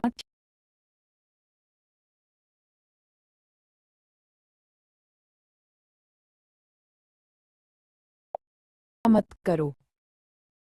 उसने उसके चेहरे से बाल हटाने के लिए हाथ बढ़ाया, उसका स्पर्श हल्का और प्यार भरा था। तुम हमेशा मेरे पास लौट कर आते हो, तो जाओ, मैं हमेशा की तरह यहीं इंतजार करूंगी। दियान जियांग ने अपनी मुट्ठियां भींच लीं, फिर सहमति जताई। घर के चारों ओर सभी सुरक्षा कवच और जीवन रक्षक तावीज़ों की व्यवस्था सुनिश्चित करने और अपनी मां को अंतिम स्तर की पलायन तकनीक से युक्त एक और जेड टोकन सौंपने के बाद, उसने आखिरकार एक गहरी सांस ली और खुले आसमान की ओर मुड़ गया। अंतिम सुरक्षा के तौर पर उसने अपने मालिक से कहा कि वह जाने से पहले शहर की रखवाली करे। मैं बरसों से यहाँ आ रहा हूँ। वह हर पहाड़, हर पहाड़ी, हर रास्ते को अपनी हथेली की रेखाओं की तरह पहचानता था। यात्रा ज्यादा लंबी नहीं होगी, ज्यादा से ज्यादा कुछ दिन। उसे पूरा भरोसा था। मैं बरसों से यहाँ आ रहा हूँ। वह हर पहाड़, हर पहाड़ी, हर रास्ते को अपनी हथेली की रेखाओं की तरह पहचानता था। यात्रा ज्यादा लंबी नहीं होगी, ज्यादा से ज्यादा कुछ दिन। उसे पूरा भरोसा था। अपनी पीठ पर हवा और पैरों के चारों ओर गहन ऊर्जा के भंवर के साथ वह धूसर क्षितिज की ओर बढ़ गया। टिप्पणियां। वोट। अध्याय 2196। देवी का रसातल में प्रवेश भाग 2। अपने बेटे को दूर क्षितिज में ओझल होते देख उसके होठों पर एक गर्म मुस्कान पल भर के लिए ही सही ठहरी रही, फिर उसकी आंखों में दुख की एक झलक उभरी। यह अपने बेटे को जाते हुए देखने वाली मां का दुख नहीं था, बल्कि गहरा, पुराना था। अतीत में निहित एक दर्द। आज वो दिन था। वह दिन जब उसकी जिंदगी ने एक अलग मोड़ ले लिया था और वह कभी पहले जैसी नहीं रही। वह धीरे से लेट गई। उसकी उंगलियां थोड़ी कांप रही थीं जब उसने पास रखी टोकरी को उठाया। अपने अभ्यस्त हाथों से उसने मुरझाए हुए फूल समेटने शुरू किए, जिनके 11 चटकीले रंग अब अथाह धूल में फीके पड़कर बेजान धूसर हो गए थे। फिर भी उसने उन्हें बड़ी सावधानी से तोड़ा। वह जानती थी कि ये उसके सबसे पसंदीदा फूल हैं। अपनी सुंदरता खो देने के बाद भी उनमें अभी भी अर्थ छिपा था। वह चुपचाप उड़ चली, बाहरी रसातल की धुंध के नीचे नीचे उड़ती हुई। उसने जो रास्ता चुना था वह घुमावदार था, मानो कोई राज छुपा हो जो सिर्फ उसे ही पता हो। कुछ देर बाद वह एक सुनसान पहाड़ी की चोटी पर पहुंची। सबसे ऊपर एक मुरझाया हुआ पेड़ खड़ा था, जिसकी छाल फटी और मुड़ी हुई थी, शाखाएं झड़ी हुई थीं। उसके नीचे धरती सूखी और स्थिर थी। वह चुपचाप घुटनों के बल बैठ गई और बड़ी सावधानी से फूल नीचे रख दिए। उसके चढ़ावे के पास एक और फूल था, उसी तरह का, कुछ देर पहले वहां रखा था। उसने मिलते जुलते गुलदस्ते को देखा और अपनी आंखें बंद कर लीं। हवा का झोंका आया, सन्नाटा छा गया, लेकिन उसके दिल का बोझ और भारी हो गया। अकेलेपन से नहीं, लेकिन किसी ऐसे व्यक्ति की स्मृति से जिसने उसकी तरह कभी भी सच में जाने नहीं दिया। जियान जियान की मां मुरझाए हुए पेड़ के नीचे चुपचाप बैठी रही। उसकी उंगलियां अभी अभी रखी फूलों की पंखुड़ियों पर हल्के से टिकी थीं। काफी देर तक वह कुछ नहीं बोली, बस दूर तक देखती रही, मानो किसी चीज या किसी का इंतजार कर रही हो। फिर हवा से भी ज्यादा तेज आवाज में उसने फुसफुसाते हुए कहा, क्या आप मुझसे नफरत करते हैं, पिताजी? उसके शब्द पहाड़ी की चोटी के घने सन्नाटे में खो गए। कुछ देर तक कोई जवाब नहीं आया, बस पुराने पेड़ की सूखी छाल से टकराती हवा की चिरमराहट सुनाई दे रही थी। तभी उसके पीछे से एक बूढ़ी, जानी पहचानी आवाज ने धीरे से जवाब दिया, अतीत अतीत है। मैं उस महिला से नफरत कैसे कर सकता हूँ जिसे ये इतना प्यार करता था? येक्सिन, उसने भावुकता से भरी आवाज में कहा। उस समय मैंने अपने दिल पर दुख और पीड़ा को हावी होने दिया था। मैं कमजोर था। मैंने वो बातें कह दी जो मुझे कभी नहीं कहनी चाहिए थीं। इसके लिए मैं तुमसे माफी मांगता हूँ। मैंने गहराई से प्रणाम किया है। लेकिन इससे पहले कि वह पूरी तरह से नीचे झुक पाता, विक्सिन आगे बढ़ी। उसके हाथ उसे सहारा देने के लिए बढ़े और उसकी आंखों में आंसू आ गए। पापा, आपने तो खुद ही कह दिया, जो बीत गया सो बीत गया। मैं आपके खिलाफ क्या कह सकता हूँ? वह झिझकी, फिर उसके सामने घुटनों के बल बैठ गई। धन्यवाद, जियांग, एर का पालन पोषण करने के लिए, उसे प्यार करने के लिए, जब मैं उसके साथ नहीं रह सकता था। बूढ़े के होंठ कांप रहे थे, उसकी आंखें लाल हो गई थीं और एक लंबी सांस तक वह बोल नहीं पाया। उसने बस हाथ बढ़ाया, कांपता हुआ हाथ उसके कंधे पर रखा और सिर हिला दिया। जल्द ही वे दोनों सूखे पेड़ की छाया में बैठ गए। उस समय जब मैं घर लौटा और मुझे पता चला कि तुम्हारे और ये एर के साथ क्या हुआ, मैं नियंत्रण खो बैठा। बूढ़े आदमी ने धीमी और समय की मार झेल रही आवाज में कहा। मैं क्रोध और दुख से भरकर असीम शाही राजधानी में घुस गया, लेकिन मैं बहुत कमजोर था। मैं कुछ नहीं कर सकता था, बस मौत ही मेरा इंतजार कर रही थी। उसने एक कड़वी आह भरी, उसकी आंखें यादों से भारी थीं। और जब मैंने खुद को उस नियति के हवाले कर दिया, मेरी मुलाकात नन्हे जियांग से हुई। हा, किस्मत सच में मजाक उड़ाना जानती है। उसे तो पता ही नहीं था कि मैं कौन हूँ, उसे परवाह करने की कोई वजह नहीं थी। फिर भी उसने मेरी जान की भीख मांगी। उसी पल मैंने उसका साथ देने, उसका मार्गदर्शन करने, उसकी रक्षा करने का फैसला किया। किसने सोचा था कि वो लड़का इतना चमकता सितारा बन जाएगा। उसकी आवाज लड़खड़ा गई। हाय, वो तो बीती बात हो गई। अब उसका गहरा वेल बर्बाद हो गया। उसके स्वर में दुख का भाव हवा में भारी था। यिक्सिन ने आंखें नीची करके धीरे से पूछा, क्या तुम्हें छोटे जियान के प्रति कोई नफरत महसूस नहीं होती? यिक्सिन ने आंखें नीची करके धीरे से पूछा, क्या तुम्हें छोटे जियान से कोई नफरत नहीं है? एक विराम था। जरूर, मैंने किया था, बूढ़े आदमी ने ईमानदारी से कांपती आवाज में कबूल किया। शुरू में मुझे उससे किसी भी चीज से ज्यादा नफरत थी। कई रातें मैंने सोचा कि उसे अपने हाथों से चीर दूं, अपने खोए बेटे का बदला लेने के लिए। बार बार मैं इसके बारे में सोचता रहा। उसने धूसर आकाश की ओर देखा, फिर धीरे से अपना सिर हिलाया। लेकिन जब भी मैं उसकी आंखों में देखता, उन चमकदार साफ आंखों में, वो ख्याल गायब हो जाते। और इतने सालों बाद, उसे बड़ा होते देखने के बाद, अब मैं उससे नफरत कैसे कर सकता हूँ? फिर से सन्नाटा छा गया, ठंडा नहीं बल्कि गर्मजोशी से भरा हुआ, समय और क्षमा से नरम हुआ दुख। यिक्सिन के मन में अतीत की झलकियां उभर आईं, जिन्हें वह भूलना चाहती थी, पर कभी नहीं भूल पाए। वह भयानक दिन, उसकी और ये र की शादी होने वाली थी, उनके दिलों में खुशी भर गई थी। लेकिन तभी एक आदमी वहां से गुजरा, एक ऐसा आदमी जिसका रुतबा बाकियों से कहीं ज्यादा था। वह पूरे रसातल के दिव्य साम्राज्य का सबसे शक्तिशाली देवता था, और एक क्षणिक इच्छा के कारण उनकी जिंदगी बिखर गई। मैंने भी खुद से कई बार पूछा था। बूढ़े की आवाज ने उसे वापस जगाया।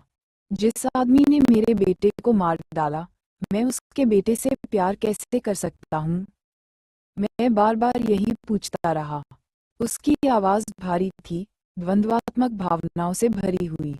फिर भी आखिरकार, शायद इसलिए कि उस दिन छोटे जियांग ने मुझे बचाया था, शायद वो रिश्ता था जो हमने बनाया था, उससे बड़ा होते हुए, उसे मुस्कुराते हुए देखकर, किसी तरह वो सारी नफरत गायब हो गई और बस एक चाहत रह गई, उसे एक अच्छे इंसान के रूप में विकसित होते देखने की चाहत। उसने धीरे से सांस छोड़ी और उसके होठों पर एक हल्की सी मुस्कान आ गई। और आज आपने इसे अपनी आंखों से देखा है। जब भाग्य ने उसका साथ नहीं छोड़ा, तब भी उसने कोई शिकायत नहीं की।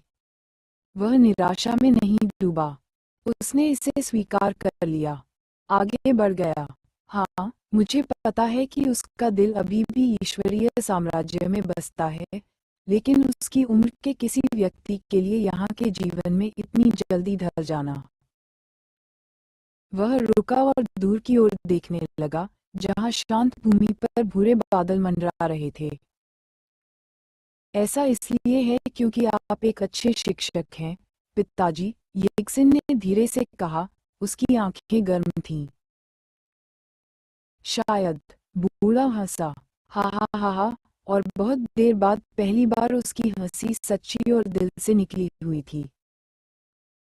दोनों चुपचाप साथ बैठे थे, अपने चारों ओर की दुनिया की शांति को देख रहे थे। उनका दर्द थोड़ा हल्का हो गया था, उनके बोझ चुपचाप साझा हो गए थे। दूर, अथाह धूल से घिरे शहर में, युवा राजकुमार बड़बड़ाहट और फुसफुसाहटों के बीच खड़ा था और ऐसी आवाजें ध्यान से सुन रहा था जो अथाह गर्त को अंदर तक खिला रही थीं। अनजाने में, उस पल से उठाया गया उसका हर कदम उसे एक ऐसी नियति की ओर ले जा रहा था जिसकी उसने कभी कल्पना भी नहीं की थी। देव सम्राट, हमें अपने साथ चलने की अनुमति दीजिए। दिव्य शून्य के किनारे एकत्रित ब्रह्मा देवताओं के समूह से विनती भरी आवाजें गूंज उठीं। उनके सामने एक विशाल, बेजान, फैला हुआ, धूसर गड्ढा था, इतना गहरा कि मानो अंतरिक्ष को ही निगल रहा हो, शून्यता का रसातल। लेकिन इससे पहले कि उनके शब्द नीचे उतरने वाली आकृति तक पहुंच पाते, एक सुनहरी चमक हवा में फैल गई। BOOOMMMM। एक ही निर्मम लात से कियाने यिंग का स्वर्णिम रूप फूट पड़ा। उसकी दिव्य शक्ति एक तूफान की तरह फूट पड़ी। एक पल में सबसे नजदीकी ब्रह्मा देवता सैकड़ों मील दूर चले गए, कई अंतरिक्षीय दरारों से टकराते हुए, एक टूटे हुए तारे की तरह दूर जा गिरे। बाकी लोग स्तब्ध और हौंफते हुए वहीं जम गए, उनकी आंखों में भय झलक रहा था। लगता है तुम अपनी जगह भूल गई हो। उसकी आवाज हवा में उड़ते हुए सुनहरे स्टील की तरह थी। जैसे ही वह खाई के किनारे की ओर मुड़ी, उसके सुनहरे बाल उसके पीछे लहराने लगे, उसकी आंखें अटल और टकटकी दृढ़ थी।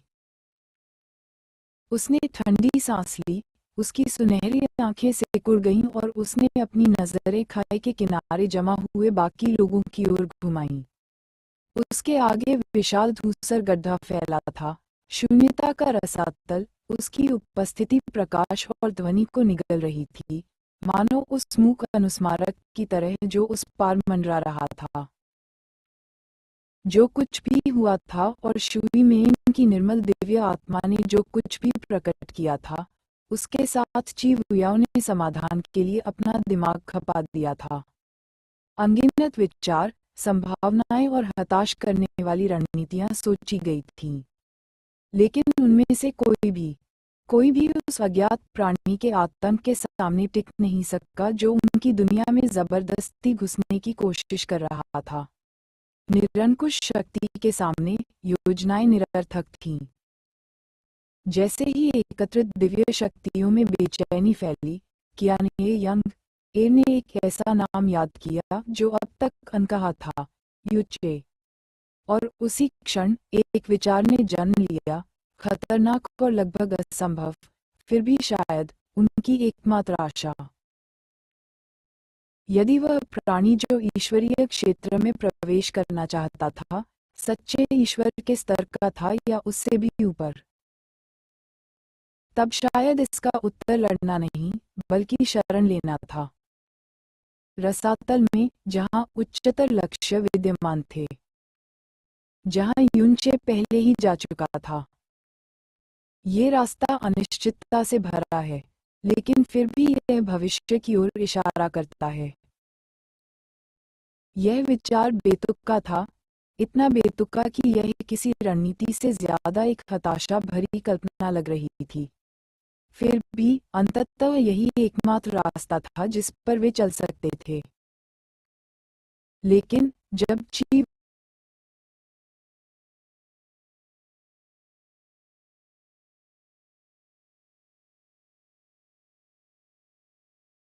विनाश, दमनकारी अथाह धूल, ईश्वरीय क्षेत्र के लिए विदेशी विश्व कानून, उनमें से कई लोग बस चुपचाप सिर हिला सकते थे। इसलिए नहीं कि वे असहमत थे, बल्कि इसलिए कि सत्य इतना भारी था कि उसका खंडन करना असंभव था। गर्मागर्म बहस, बेचैनी भरी योजनाएं और शांत निराशा में दिन बीतते गए, लेकिन आखिरकार एक फैसला हो ही गया। कियाने यंग एर ही वह होगी जो शून्यता के रसातल में कूद जाएगी। यह एकमात्र निष्कर्ष था जिस पर वे पहुंच सके। ची वुइसो क्यों नहीं, जो हमेशा अपनी हथेली पर योजनाएं रखती थी, क्योंकि वह ईश्वरीय क्षेत्र की महारानी थी। राज्य अशांति के कगार पर था, इसलिए उसे स्थिर करना उसका कर्तव्य था। किसी गुप्त विपत्ति की फुसफुसाहट पहले से ही फैल रही थी। भय एक मूक महामारी की तरह हवा में जहर घोल रहा था। अगर वह अभी गायब हो गई तो नाजुक संतुलन टूट जाएगा। वर्तमान देवलोक की सबसे शक्तिशाली प्राणी म्यू शुवानहीन क्यों नहीं? ठीक उसकी शक्ति के कारण। अगर अराजकता फैलती तो केवल वही उसे रोक सकती थी। उसका अस्तित्व ही उन लोगों के लिए एक निवारक था जो अवज्ञा या महत्वाकांक्षा से ऊपर उठ सकते थे। कैसी क्यों नहीं, जिसकी अनोखी शक्तियां अंधकार को शुद्ध कर सकती थीं, क्योंकि उसकी भूमिका तो और भी अपूरणीय थी। अगर वह भयानक आभा लौट आए और वे सभी उससे डरें, तो केवल वही उसके भ्रष्टाचार को दूर कर सकती थी और उनकी दुनिया को पागलपन में गिरने से बचा सकती थी। और जहां तक शुई मेन या शुई यिंग्यू की बात है, किसी को भी नहीं बख्शा जा सकता था और किसी को भी ऐसा करने की इजाजत नहीं थी। शुल कियानहिंग अपनी बेटी को ऐसी जगह कदम रखने देने के बजाय जहां देवता भी डरते थे, स्वर्ग को तहस नहस कर देना पसंद करेंगे। कमरे में मौजूद हर व्यक्ति के पास अपने अपने कारण थे, जिम्मेदारियां जिन्हें वे छोड़ नहीं सकते थे, बोझ जिन्हें केवल वे ही उठा सकते थे। अंत में केवल एक ही बच्चा, कियाने यिंग। वह जिसने एक बार ब्रह्मा सम्राट देव क्षेत्र पर शासन किया था। वह जिसने यूनचेक के साथ अंधेरे रास्ते पर चलने के लिए सब कुछ छोड़ दिया था। वह जिसके पास खोने के लिए कुछ भी नहीं बचा था, सिवाय उस आदमी के जिसके साथ उसने कभी दुनिया के अंत तक चलने की कसम खाई थी। तो वह जाएगी, सिर्फ इसलिए नहीं कि कोई और ऐसा नहीं कर सकता था, लेकिन क्योंकि उससे ऐसा करना ही होगा। बेशक ब्रह्म सम्राट देव क्षेत्र के देव सम्राट के रूप में कियाने यिंग के पास अपार अधिकार की उपाधि थी, लेकिन सच तो ये है कि क्षेत्र राजा के रूप में उसकी भूमिका बहुत पहले ही किसी और को सौंप दी गई थी। जब से उसने यूनचे के साथ चलने का फैसला किया, उसके कर्तव्य प्रतीकात्मक से ज्यादा कुछ नहीं रहे। उसका दिल और आत्मा अब ब्रह्म क्षेत्र से संबंधित नहीं थे, वे कहीं और थे।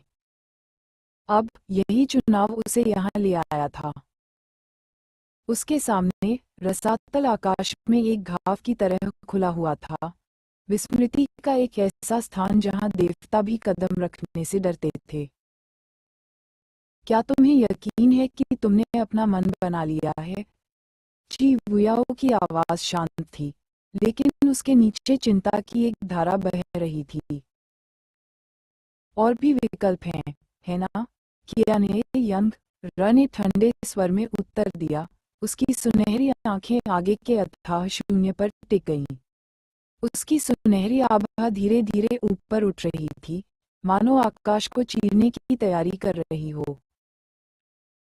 ची वुयाओ ने अपना मुंह फिर से खोला और वे शब्द दोहराए जो वह पहले एक दर्जन बार कह चुकी थी। याद रखो मैंने तुमसे क्या कहा था, तुम्हारा अभिमान सब कुछ छोड़ दो। समझ गई, कियाने यिंग ने धीमी और दृढ़ आवाज में तेजी से कहा। अब झिझक की कोई गुंजाइश नहीं बची थी। देव सम्राट, कृपया पुनर्विचार करें। कृपया। रक्तरंजित ब्रह्मादेव वापस आ गए हैं, कांपते अंगों से खुद को आगे बढ़ा रहे हैं। उनकी विनती हताश करने वाली थी, लेकिन जैसे ही कियाने यंग एर ने उनकी ओर एक ठंडी, सुनहरी नजर डाली, उनकी यह विनती उनके गले में ही मर गई। वह एक नजर उन्हें हमेशा के लिए चुप कराने के लिए काफी थी। बिना एक शब्द कहे